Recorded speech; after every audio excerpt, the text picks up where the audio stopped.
Miss Williams, a fourth grade teacher.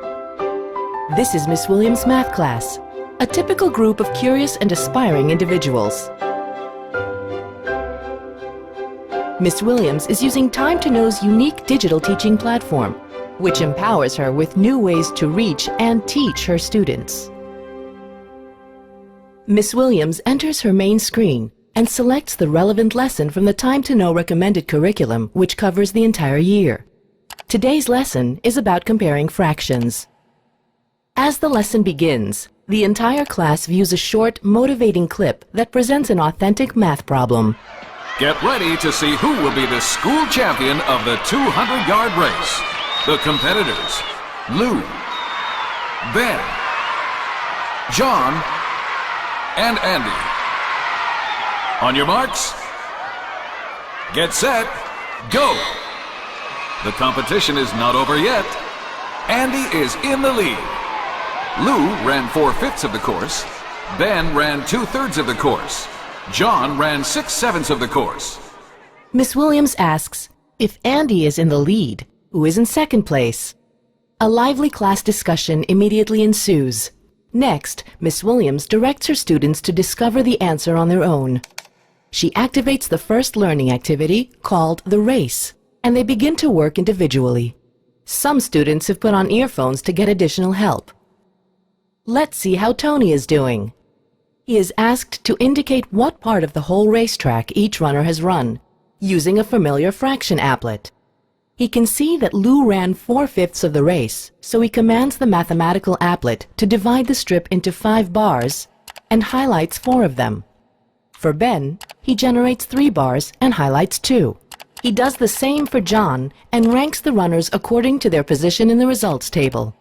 Now he is asked to suggest a fraction representing how far Andy ran. Knowing that Andy is in the lead, Tony adds a new strip representing Andy's position on the track and decides to divide it into 8 bars. He then highlights 7 of them. Satisfied with his result, Tony writes the corresponding fraction in the results table and sends his answer to Miss Williams. In the gallery, Tony's answer is added to the answers the other students have submitted. Now that all of the students have completed their task, Miss Williams uses the Eyes on the Teacher function to focus their attention on the main board.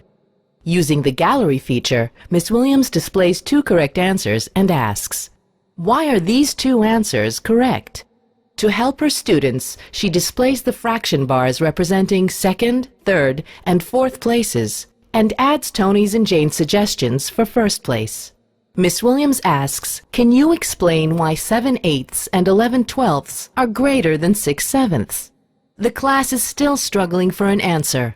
To help them, Miss Williams sorts the fractions according to size. I know, because 7/8 and 11/12 are missing a smaller part than 6/7.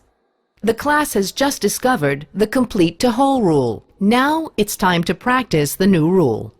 Based on the student's progress, Time to Know has analyzed each student's learning needs and made personal recommendations for activities at his or her level. Miss Williams uses the information to divide the class into 2 groups.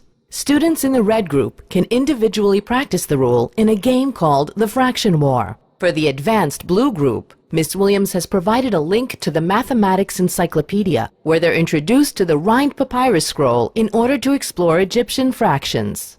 The advanced students are moving along rapidly, while the students in the red group are taking their time. Each student is free to advance at his or her own level.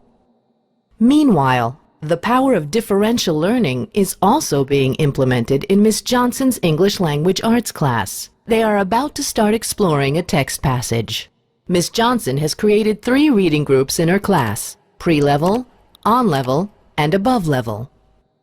Gabriella has just moved to the above-level group from the on-level group, while Ben is still in the pre-level group. They're both presented with differentiated text passages. While the content of each passage is identical, the text that Ben reads is simpler in terms of lexical complexity. In the past, Ben struggled with reading and couldn't concentrate. The text reader assists him. He hears the narration with headphones while simultaneously viewing the highlighted paragraphs. Kwan heard many voices coming from outside the family hut. It was late, and such conversations were unusual at this hour. An embedded dictionary provides additional support.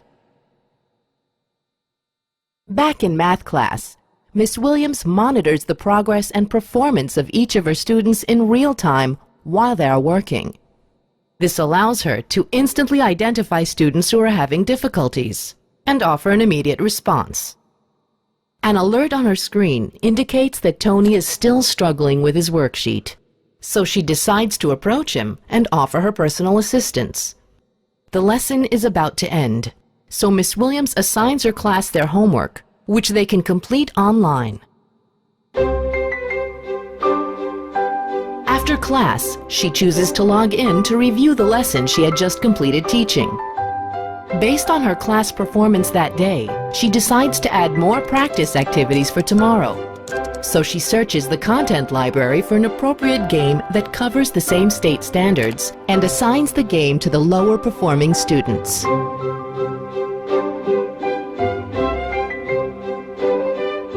She is ready for tomorrow's class.